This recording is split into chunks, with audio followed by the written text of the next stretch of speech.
used the boards and the official to trap Klingberg. It's like a basketball trap where you not only do you fend the player with the ball, but you try to trap him in the corner so that the baseline and the sideline become added defenders. He said that Barkov knew exactly what he was doing when he did that. And he said that that's why he's winning the Selke every year, because he knew exactly what he was doing and he used the official to help make that turnover on Klingberg. Interesting. And one other thing here, Elliot, I don't know if you had anything further to add on the Ryan Nugent-Hopkins situation. Obviously, it was a game-time decision. He played just over 15 and a half minutes. I know the third period was what it was. Also, he didn't take any face-offs in Game 3. He had been taking some draws the first two games, and of course, earlier in the playoffs. It's good that you pointed that out, and thanks for reminding me. Like, he went on the ice at the end of the morning skate, and you could tell he was playing the puck a bit daintily. Right? This is clearly some sort of hand-wrist thing.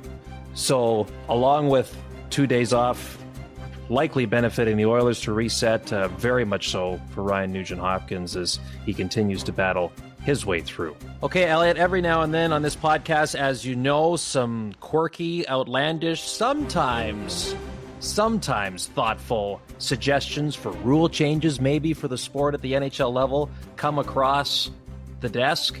This time, not from us, though. It sounds like some players that have been following along throughout the playoffs, and particularly the Stanley Cup Final, have some ideas about some changes that could be made to the game flow.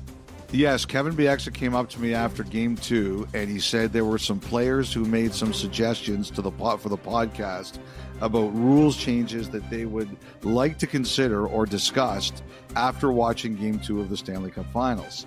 And the first one was, if you ice the puck 5 times in one period, after that, delay of game penalty.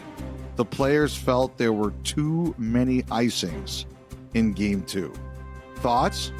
Wow. So now it's like not being able to change is not enough of a punishment. Players are too fit now for that to be a punishment. That needs to go a step further is what we're getting at. I don't mind that one. I actually like the second one better. So here it is. This was the player's suggestion. Now, by the way, I would just like to say to Ron Hainsey from the Players Association, if he thinks the podcast has a stupid idea, he will text me and say, "You are an idiot." If you don't like these ones, Ron, it's the players, not me. This is it. The players suggested, and I like this one, that if you're playing defense in the D zone and your stick breaks and your team ices the puck, you should not be allowed to go to the bench and get a new stick. When play resumes, you should still be without one, and you shouldn't be able to go back and get a new stick unless it's in the true flow of the game, not an icing. Wow. I actually really like it. I really like it. It feels, I mean, it's a little barbaric, but the more I let it sink in, that could be kind of fun.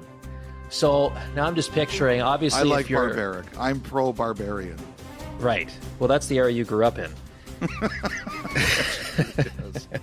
But so now I'm picturing like a centerman with their stick broken. Now, obviously, you could have a winger take the draw, but maybe there's a time where it's still the centerman and it just goes full on hit stick right off the face-off, goes right through the opposing centerman.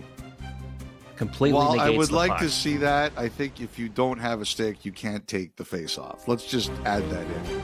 Well, hold on. Up until this rule suggestion, everyone had a stick to begin a face-off. So I think you've got to, once you open the Pandora's box, I think you've got to be open to this.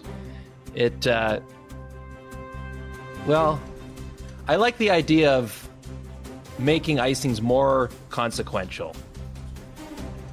Like you do see moments now where guys have been out the long change, extended shifts, and an icing happens, and you're like, oh boy, and the top guys come over the boards, and there's been moments where, you know, critical parts of the game have all stemmed from that. But, yeah, 5 times, because then, you know, you keep the running count, and you're like, oh, they're at 4. Right? It's like in the NBA, if a guy racks up fouls early. It's like, oh, already his fourth foul. Yep. We're early in the third quarter. What does that mean? Suddenly now there's a heightened awareness around that. Well, nobody ever fouls out in the NBA, so you never have to worry about that. Yeah, I guess you're right. Not anymore. Yeah, that's not too bad. I never would have thought of that, the broken stick. Me neither. I thought it was really unique. I like the idea. I wanted to shout it out because I like the idea. It's creative. Right. And where it's coming from. Fan of the, and from a player, yes. I know you're a big fan of the Jailbreak because you saw it in one of the, I think that's a great rule idea, but you saw it in one of the games of the PWHL this year. I love that idea. Yes. Like being in the building when that happens is really cool because you've got the celebration of the goal.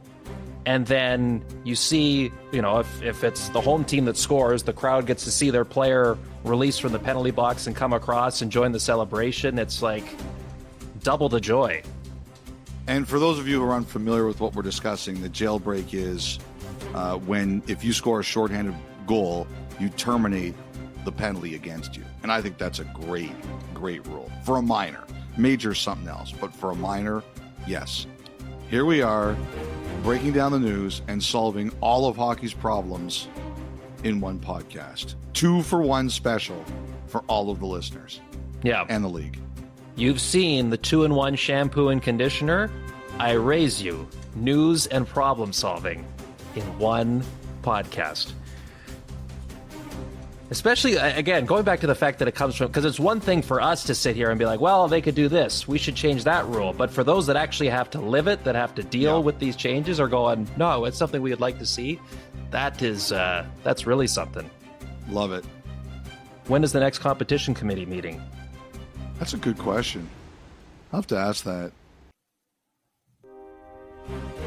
May take a while for it to show up on the agenda there, but it's good to talk about. Really good to I talk know about. I'll get a text. One way or the other. It'll either be... Somehow it'll still be your fault.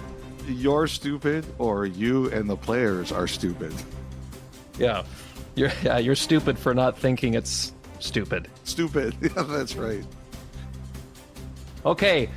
We had talked just over a week ago, heading into the Combine in Buffalo, Elliott, that, the winds were circling in a way that it could be a very, very interesting week in terms of conversations and a lot of noise out of Buffalo. So we talked about the Sabres being active. The Rangers were another team. As the dust settles and everyone left the Combine there over the weekend, what other teams are you hearing that could be among the more active between now and leading right into free agency next month?